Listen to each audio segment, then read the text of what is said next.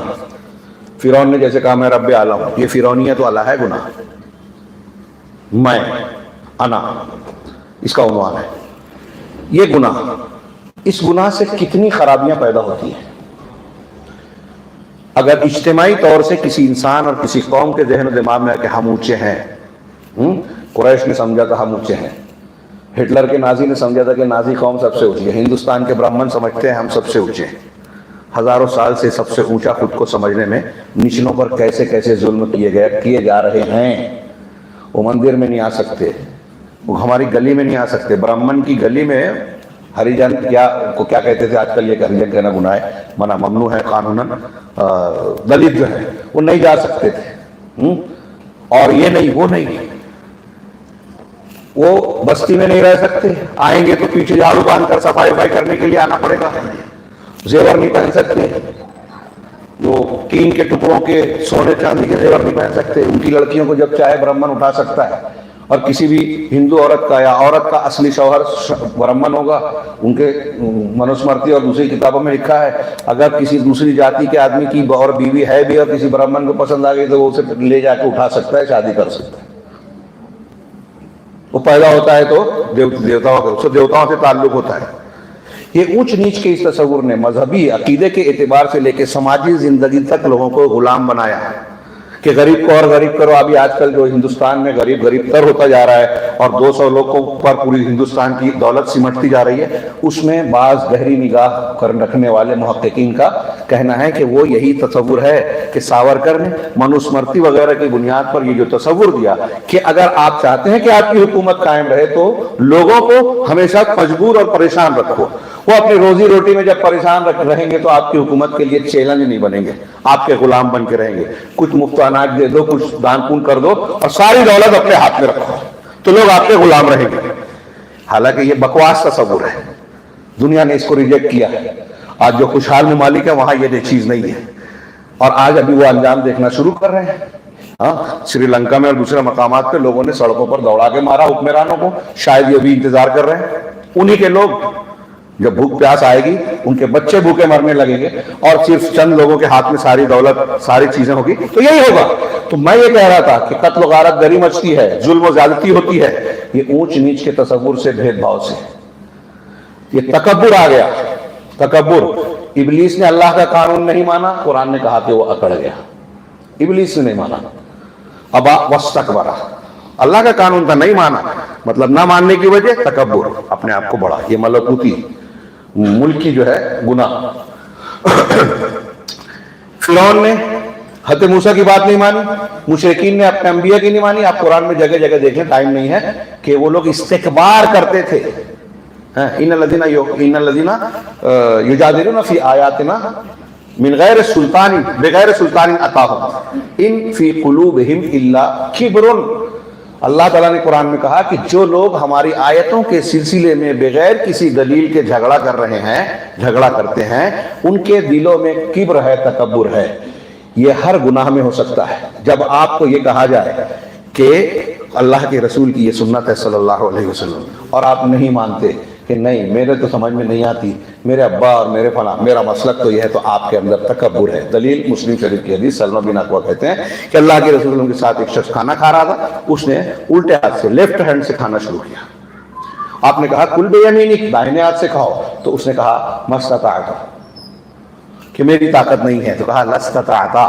اللہ کے رسول نے بد دعا دے دی، جنہوں نے طائف والوں کو نے دی تھی اسے بھی، کہ تجھے کبھی طاقت نہ ملے۔ سلمہ بن اکوع کہتے ہیں کہ آپ کے بعد، اس دین کے بعد سے اس آدمی کا سیدھا ہاتھ کبھی منہ تک نہیں آیا، اور اس نے جو اللہ کے رسول کی بات کو نہیں مانا تھا وہ کبر اور تکبر کی وجہ سے نہیں مانا تھا۔ آپ کو گھر میں کہا جاتا ہے کہ بیٹی کا حق دے دو، بیوی کو، بہن کا حق دے دو، آپ کہتے ہیں ارے کمایا ہم نے، محنت ہم نے کی، اس کو ایسی دے دے وہ لے کے چلی جائے۔ یہ تکبر ہے آپ کا، ابلیسیت اور فرعونیت ہے۔ ہر شخص میں ابلیسیت فرعونیت ہے جس کا. شیخ 5 منٹ اور لے لو, 2-4-5 منٹ. یہ صرف اتنا سا میں وضاحت کر دوں.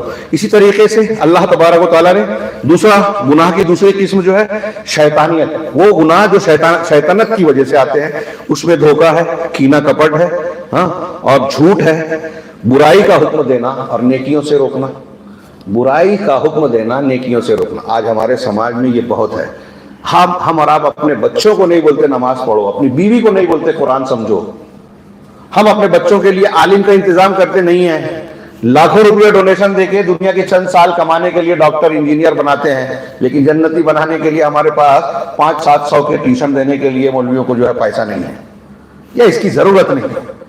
کتنی توحید سے اور ایمان سے کتنی دوری ہے, کتنی دوری ہے, کتنی اہمیت سے کمی ہے. یہ جہالت ہے.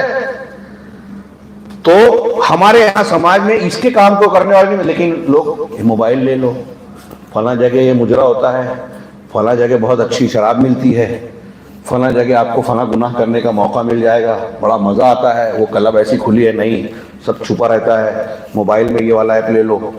تو آپ جو دیکھو گے نا کسی کو پتہ نہیں چلے گا, اللہ کو بھی نہیں پتہ چلے گا. تو یہ شیطانی گناہ کاش کے موقع ہوتا. آپ آج ہمارے یہاں کتنا جھوٹ بولا جا رہا ہے, سیاست میں, سماج میں, اقتصادیات میں.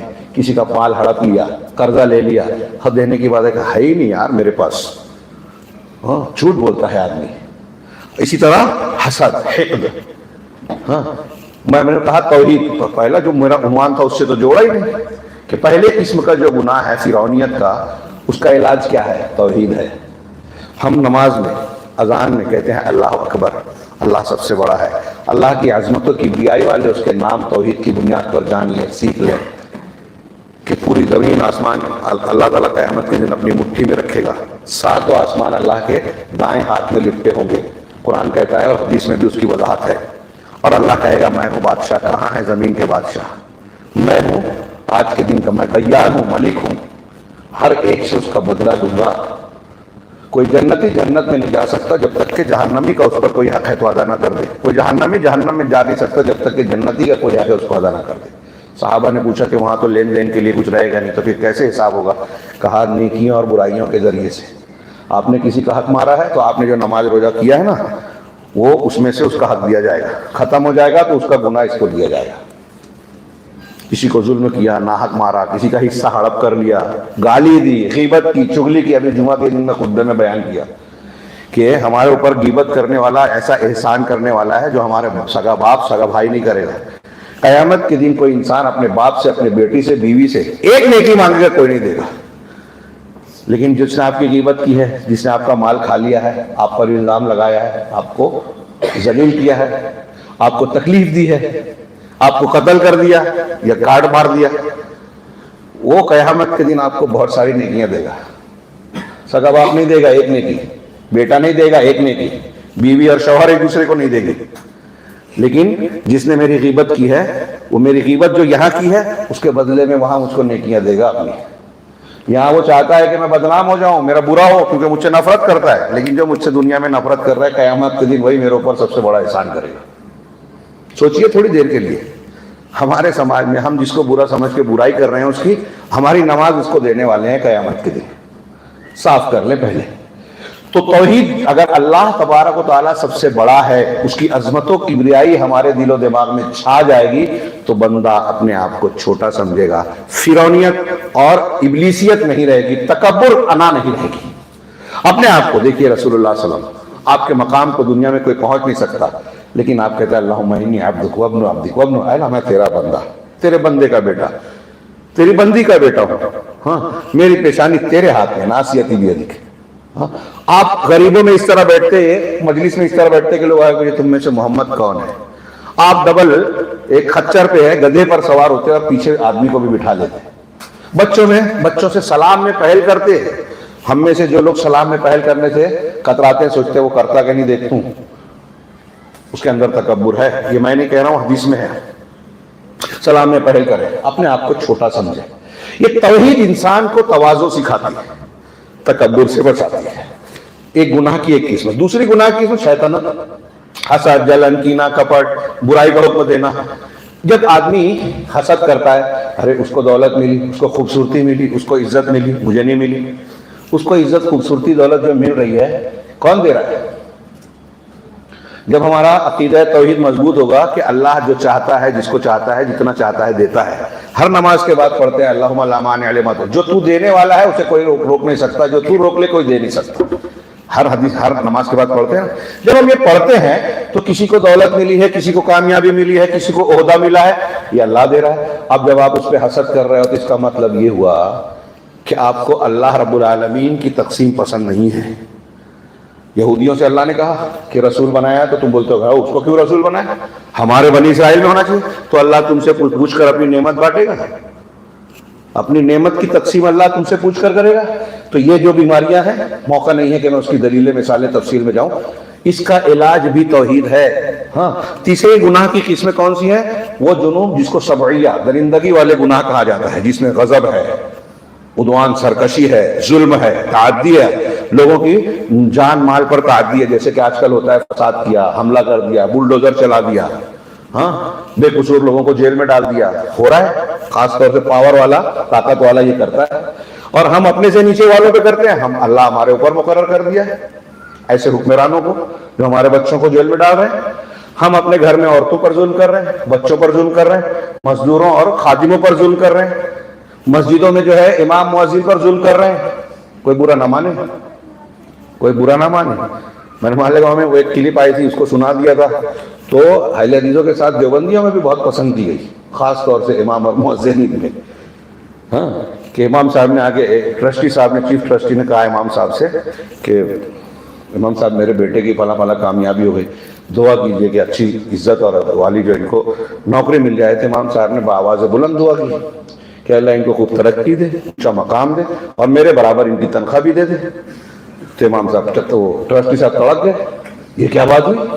کیوں، کیا ہوا کہ آپ کے برابر تنخواہ کیسے؟ کیوں، کیا ہوا؟ انہوں تو بہت بھائی، آپ مجھے تنخواہ دیتے ہو اور لگتا ہے کہ میں بہت اونچا مقام ہے، آپ میرے پیچھے نماز پڑھتے ہو، تو جب آپ کو لگتا ہے کہ میرا گھر کا گزارا اس میں ہو جاتا ہے تو آپ کے بیٹے کا بھی ہو جائے گا، سارے مسائل حل ہو جائیں گے، ہے نا؟ تو جب آپ ابھی ہنسنے کی بات میں سوچئے، یہ چھوٹی چھوٹی چیزیں نا ہمارے گناہ اعمال ہے. دیکھیے علامہ ابن قیم نے، وہ سورہ انعام کی ایک آیت ہے، ہاں، کہ وَكَذَلِكَ نُوَلِّي بَعْضَ الظَّالِمِينَ بَعْضًا بِمَا كَانُوا يَكْسِبُونَ.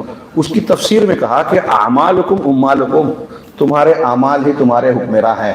ہم جیسا عمل کر رہے ہیں، اپنے سے نیچوں کے ساتھ جیسا عمل کریں گے، قرآن کی آیت کہہ رہی ہے اللہ ہمارے اوپر ویسے ہی حاکم مسلط کرے گا.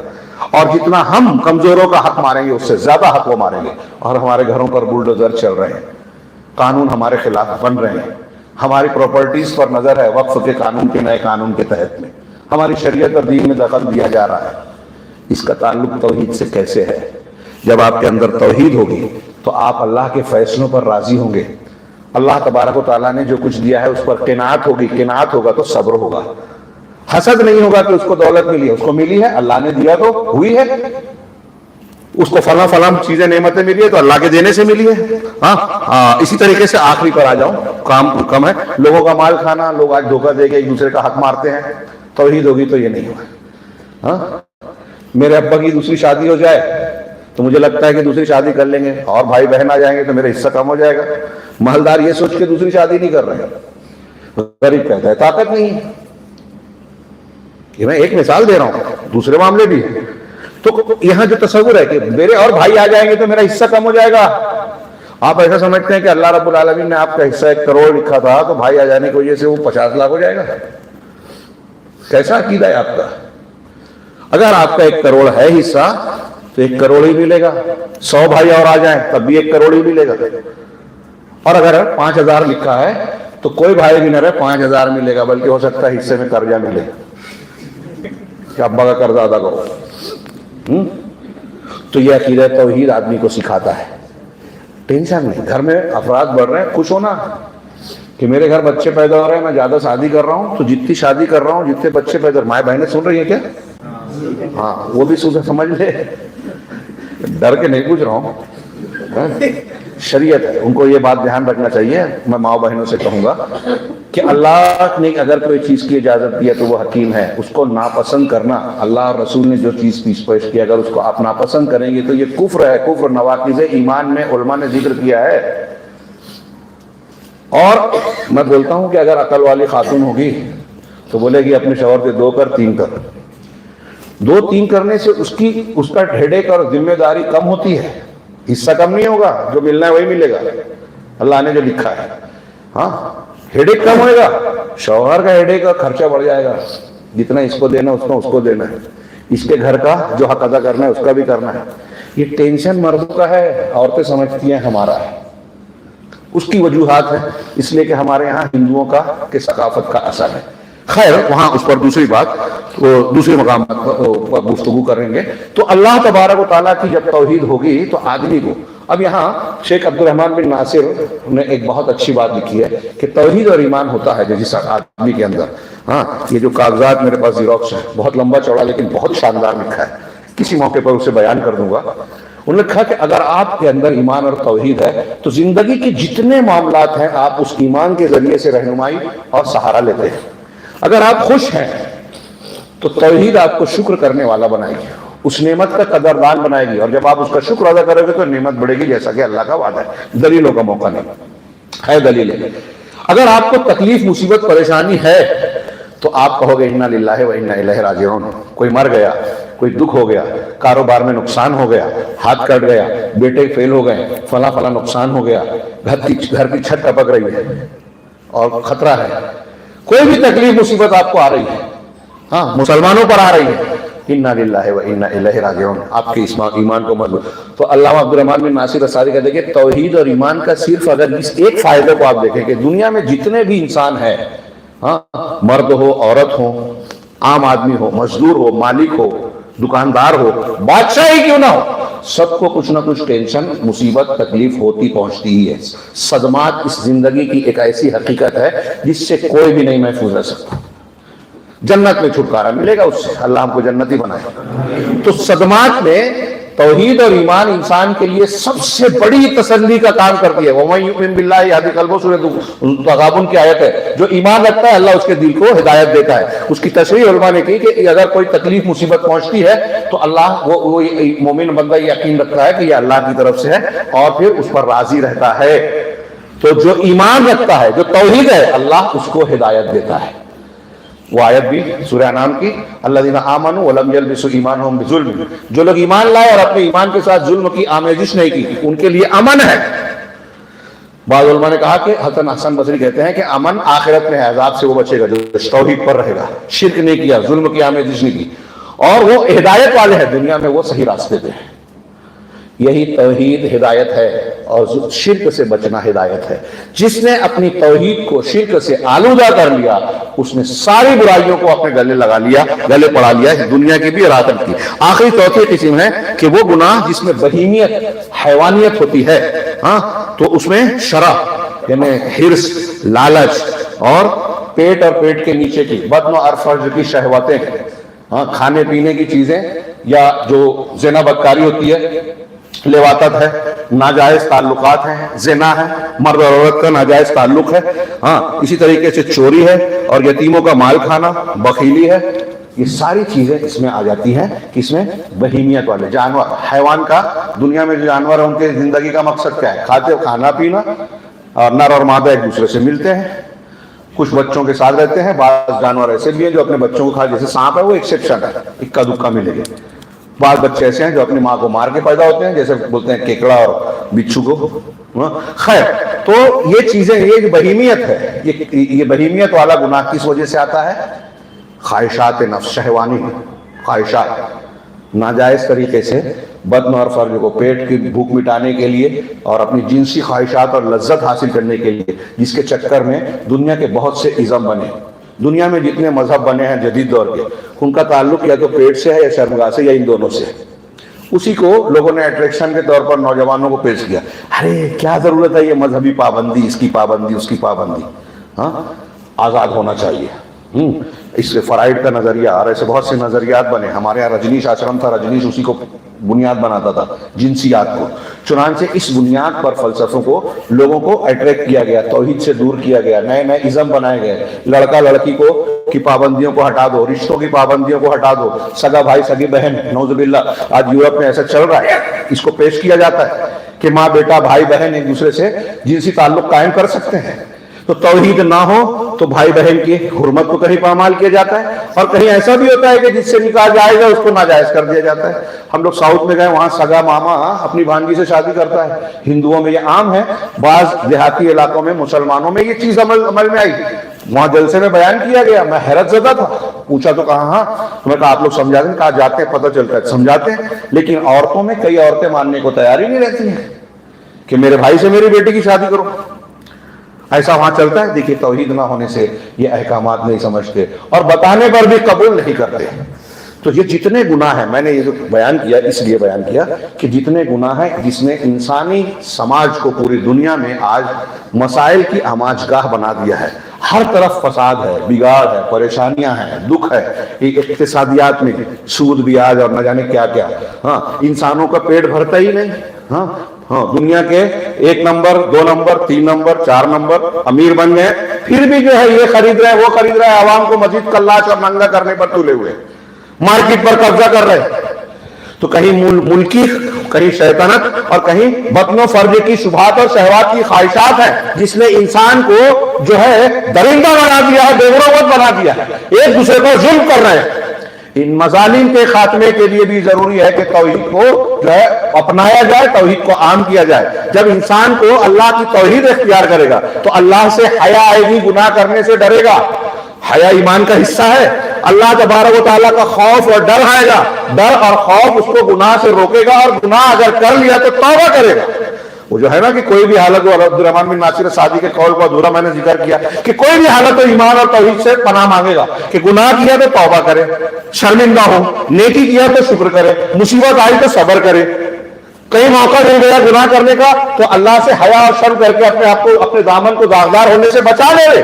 موقع ملا ہے لیکن میں گناہ نہیں کرتا, اس لیے کہ اللہ دیکھ رہا ہے. اس طریقے سے آپ دیکھیں تو آج دنیا میں جتنی بھی افراتفری, فساد, ہنگامہ مچا ہے, وہ آپ کو چاہے یہ محسوس نہ ہو جو میں کہہ رہا ہوں کہ اس کا تعلق اس سے کیسے ہے. کئی جگہ نہیں سمجھ میں. حضرت فاطمہ کے ہاتھ میں چھالے پڑے, خادم مانگنے گئی کہ مجھ کو خادم غلام دے دو تاکہ گھر میں چکی وکی چلانے کے لیے رہے. میں اکثر پیش کرتا ہوں, بخاری کی حدیث ہے, لمبا واقعہ آپ سن جانتے ہیں. بارات میں اللہ کے رسول صلی اللہ علیہ وسلم گھر تشریف لائے تو انہوں نے کہا کہ میں تم کو ایک ایسا عمل نہ بتاؤں جو خادم سے زیادہ بہتر ہے. کہا ضرور. حضرت علی حضرت فاطمہ بستر پر تھے, ان کا لیٹے رہو. آپ نے ان کو بیان کیا کہ تم جب بستر پر سونے کے لیے آؤ تو 33 مرتبہ سبحان اللہ, 33 مرتبہ الحمدللہ, اور 34 مرتبہ اللہ اکبر کہو. اب تھوڑی دیر کے لیے پوچھئے, ہماری مائیں بہنیں آپ نے بتایا سن رہی ہیں, اگر وہ آپ سے بولے کہ ذرا گھر میں واشنگ مشین لا دو, فریج لا دو, فلاں چیز لا دو, ہاں مسالہ پیسنے والی مشین, اور آپ بولے کہ سبحان اللہ الحمدللہ اللہ اکبر پڑھ لے, تو وہ کیا جواب دے گی؟ ہاں, دوسرے دن کورٹ سے جو ہے نوٹس بھیج دے گی, کھولا چاہیے میرے کو, ہے نا, ایسا ہی ہوگا نا. لیکن اللہ کے نبی صلی اللہ علیہ وسلم اپنی بیٹی کو یہ سکھا رہے ہیں. وہاں انہوں نے یہ سوال نہیں کیا کہ میرے ہاتھ میں چکی پیسنے سے چھالے پڑ رہے ہیں, اس کے لیے میں خادم اور غلام چاہتی تھی, اور آپ مجھے سبحان اللہ الحمدللہ سونے کے وقت بتا رہے ہیں. دونوں کا کیا کنیکشن ہے؟ میرے سوال کا جواب ہے, اور میرے عنوان سے جڑی ہوئی بات ہے کہ ہماری زندگی کے معاملات توحید سے جڑے ہوئے ہیں. مصیبتیں آسان ہوگی, اللہ کو یاد کرو گے برکت ملے گی, اللہ کو یاد کرو گے روزی ملے گی, اللہ کو یاد کرو گے اگر تکلیف ہو بھی رہی ہے تو صبر کا مادہ آئے گا, اور اللہ کو یاد کرو گے تو تقوی آئے گا, صبر آئے گا. اللہ تعالیٰ نے فرمایا وَمَن يَتَّقِ اللَّهَ يَجْعَلْ لَهُ مَخْرَجًا, جو اللہ کا تقوی اختیار کرے گا, یعنی توحید کے تقاضے پہ عمل کرے گا, اللہ ہر مصیبت سے نکلنے کا راستہ دے دے گا. آج کتنی مصیبتیں ہیں ہم کو, ہم یہ ڈھونڈتے ہیں وہ ڈھونڈتے ہیں, یہ بنا لو سیاسی طاقت اور ڈگری اور فلاں اور فلاں, تو اللہ کہہ رہا ہے تقوی اختیار کرو, توحید والے بن جاؤ, توحید کے تقاضے کو پورے کرنے والے بن جاؤ, اللہ ہر مصیبت سے نکلنے کا راستہ دے گا. وَيَرْزُقْهُ مِنْ حَيْثُ لَا يَحْتَسِبُ, اور ایسے راستے سے روزی عطا کرے گا جس کا گمان نہیں. ہم مانتے نہیں ہیں نا, اس لیے ایمان نہیں ہے. توحید لائیے, اور ایک آیت پیش کر کے بات ختم کروں. اللہ تعالیٰ نے آج ہم کو دشمنوں کا خوف ہے، ہمارے خلاف ایسی تیاری ہو رہی ہے، تنظیمیں بنی، اتنی شاخیں ہیں، ایسا پریوار ہے، الیکشن میں یہ کوشش فلاں. کسی سے ڈرنے کی ضرورت نہیں. غزہ پر حملہ ہو رہا ہے، اس کی ڈر کی وجہ ہمارے گناہ ہیں، اس سے گناہ سے ڈرو. اللہ تعالیٰ نے کہا کہ ان تصبروا وتتقوا لا یضرکم کیدہم شیئا، اگر تم صبر کرو، تقوی اختیار کر لو، تو تم کو دشمنوں کی چالیں سازشیں کچھ بھی نقصان نہیں پہنچائے گی. توحید ہوگی تو دشمن سے اللہ ہم کو بچائے گا. اللہ سے دعا ہے کہ وہ ہمیں توحید کے یہ جو چند فوائد میں نے بیان کیے، جو اس کی اہمیت اور اس کی افادیت کو بتاتی ہے کہ ہماری زندگی میں اس کا کیا اثر، کیا اہم مہتو ہے. اور میں نے شروع میں کہا کہ ہماری زندگی سے زیادہ اہم توحید ہے. توحید اور صحیح منہج ہی حقیقت میں ہدایت ہے. اس کے بغیر نہ دنیا میں انسان صحیح زندگی جی سکتا ہے، نہ آخرت میں کامیاب ہو سکتا ہے. رب العالمین سے دعا ہے کہ وہ ہمیں توحید کو سمجھنے اور اسے زندگی میں اختیار کرنے کی توفیق عطا فرمائے، اور اسے دنیا اور آخرت میں اس کے بنیاد پر جو وعدے، جو اچھے نتیجے رب العالمین نے بتائے ہیں، ان تمام کا ہمیں حقدار بنائے. اس کے مشکور اور ہر قسم کے عذاب سے ہمیں محفوظ رکھے. وآخر دعوانا ان الحمد للہ رب العالمین وصلی اللہ علیہ وسلم.